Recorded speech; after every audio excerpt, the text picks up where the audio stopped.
Over the last year, Rift has seen tremendous changes, tremendous improvements. We really think differently about MMOs than what a lot of people do.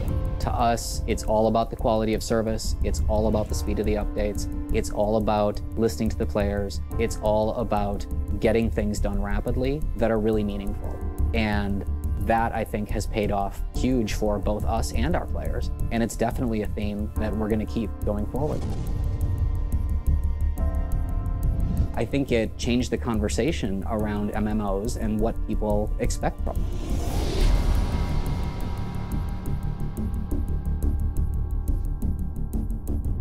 We've delivered a world event with every major patch that's come out in the past year. And so in that case, it's 7 full world events, all in one way or another, directing people to play the content that we've just brought into the world.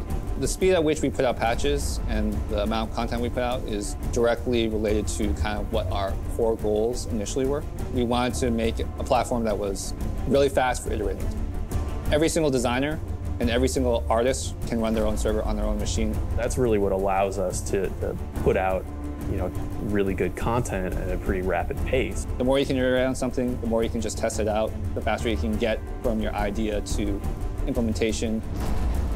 This game changes all the time. Since launch, we've been non-stop planning on what to do next. And we're always looking at new ways to innovate. And one of the things is mobile. It's free and you win loot and it just keeps you really connected outside of having to be at your computer. The team here plays the game a lot. And that, coupled with the fact that we talk with the players as much as we do, helps us create new stuff for the game as fast as we do. Every update we do, not only do we do big new cool stuff to bring, but we just make your overall experience better. It's not that the game's easier, it's that it's easier to enjoy.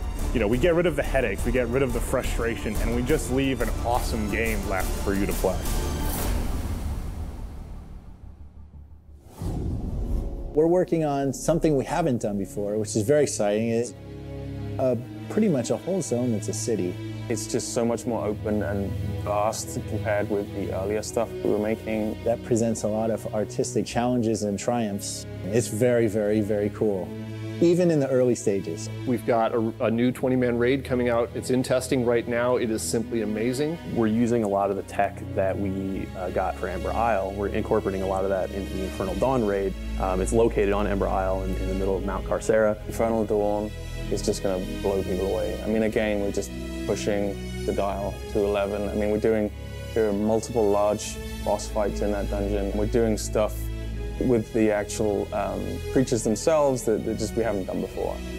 We're able to make a boss change appearance dynamically as you're in the encounter.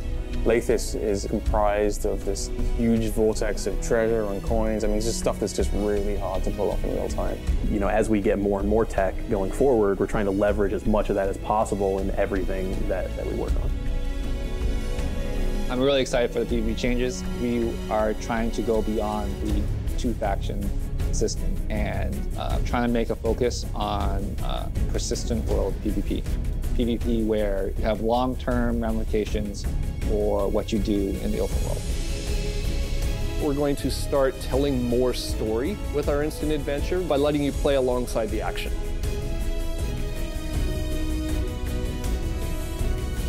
We've put a lot of effort into making sure that people have the ability to play with other people as rapidly as possible. We can make entertaining fun, but at the end of the day, it comes down to the way groups of players play it together. We built this really good foundation, and now we are just going to keep on expanding. When we said goodbye to 2011, we enjoyed it. It was great seeing you. Now we're in 2012, and we're just getting started.